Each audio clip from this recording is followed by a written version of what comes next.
All right, Krystal, what are you taking a look at? Well, guys, this is how it started. So I got my first child tax credit payment today, which means the government has officially paid me more child support than my baby daddy ever has.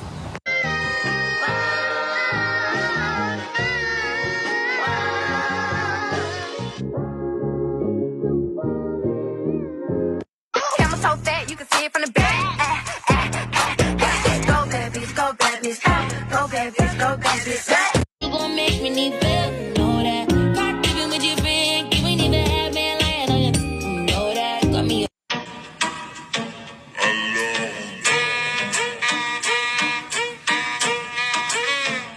So TikTokers, they're posting about getting their first child tax credits. But this now is how it's going. The child tax credit, which was enacted with great hope and even some seeming bipartisan support, was left to die in the cradle, expiring in December and leaving our most vulnerable families without what had been a rare and precious lifeline. The predictable result? Millions of kids plunged into poverty over the span of a single month. Between December and January, nearly 4 million additional children were pushed into poverty. That represents a month-over-month increase of 41%.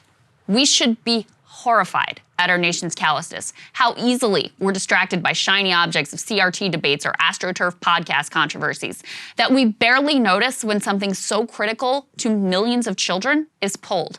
And this, of course, comes at a time when our kids have been subjected to so many burdens and so much trauma. We closed their schools, we forced them to mask for years, and now we pulled the financial support that kept a modicum of stability. It is truly shameful. And it's worth thinking about what the hell happened here. Now, when the policy was first enacted, Democrats announced it with great fanfare, highlighting the massive benefits it would provide to children and how it would help us catch up to our developed nation peers in terms of how we treat our kids. Today's the day that we say to the parents of America, help is on the way. In the end, government's always about whose side are you on. Clearly, everybody up here is on the side of children, on the side of family, on the side of the future of this country.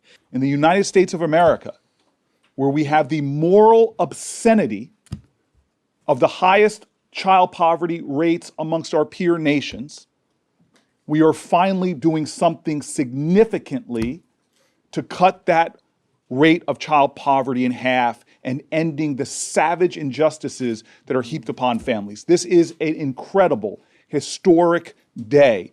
They thought that the policy would become a new untouchable third rail program, something like Social Security. After all, over 90% of kids were actually eligible for the benefit. And guys, it was stunningly successful. This New York Times graphic shows the change in checking account balances throughout the pandemic. It tells the tale. Each of the stimulus checks injected a huge lift. But you can see significant spikes in account balances every time one of the child tax credit payments hit. And contrary to the welfare queen concerns of Joe Manchin, who worried that parents were spending the money on drugs, in reality, the tax credit was overwhelmingly spent on food and other basic needs.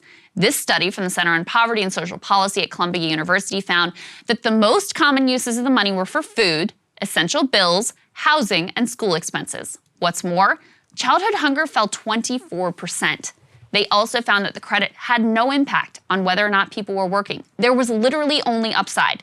Dems were so confident in the program's political benefits that they slated it to expire after less than a year.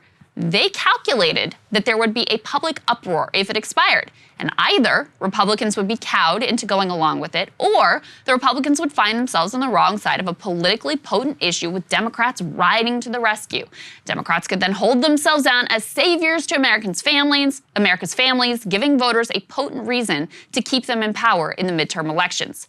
Marvel, if you will, for a moment at the cynicism of intentionally scheduling a critical lifeline program to expire just because you think the battle over extending it will be politically advantageous for your team. Disgraceful. But of course, the politics did not play out the way Democrats had hoped, and ultimately the child tax credit was drowned by a confluence of culture war and cowardice. First of all, the polls on the program were not all the Democrats had dreamed. A December poll found plurality support for extending the program, but just barely.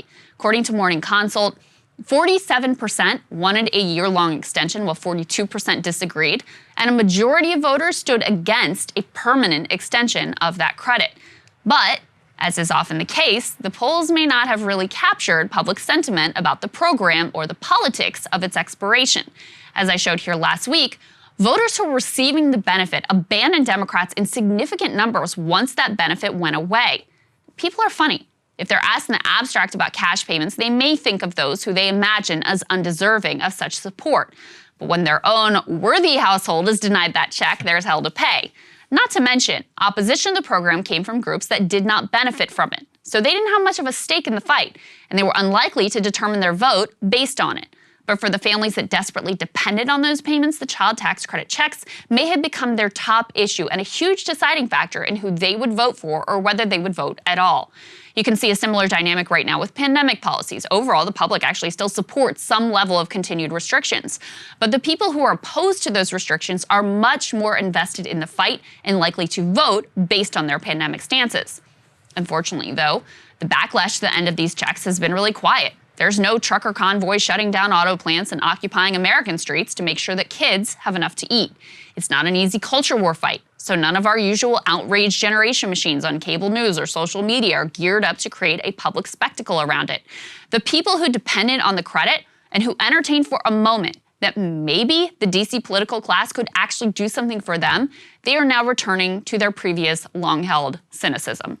The other reason Democrats have made an affirmative choice to allow millions of kids to sink back into poverty is because inflation has ushered back in a new era of deficit hawk politics. Republicans and their corporate allies have successfully convinced quite a few that the real problem causing inflation isn't that corporations are price gouging or that their own extreme free trade gamut has led to vulnerability as critical supply chains were moved overseas and just-in-time production was implemented. No, the real problem is that poor people had a year or two where they were somewhat less desperate.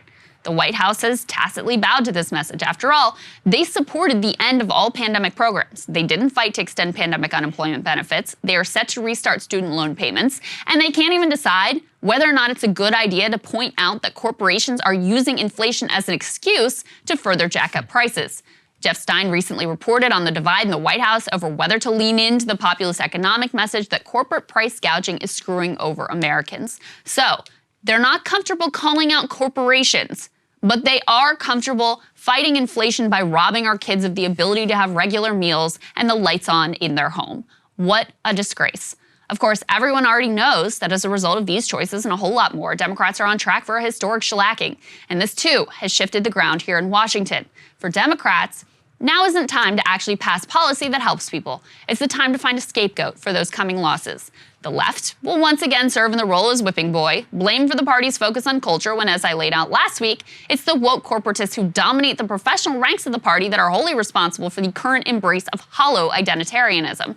And that, my friends, is how a wildly successful program was killed by cynical political calculation, culture war, neoliberal economics, and corporate media distractions. And it really is sad, Sagar, that you have this program that was actually... Hey guys, thanks so much for watching. That's right. Just as a reminder, you can become a premium subscriber today. Watch the full show completely uncut, our reactions to each other's monologues. You get to listen to it, you get to ask us questions, all that good stuff. Link is right there in the description or at breakingpoints.com. Best of all, great way to say screw you to the mainstream media.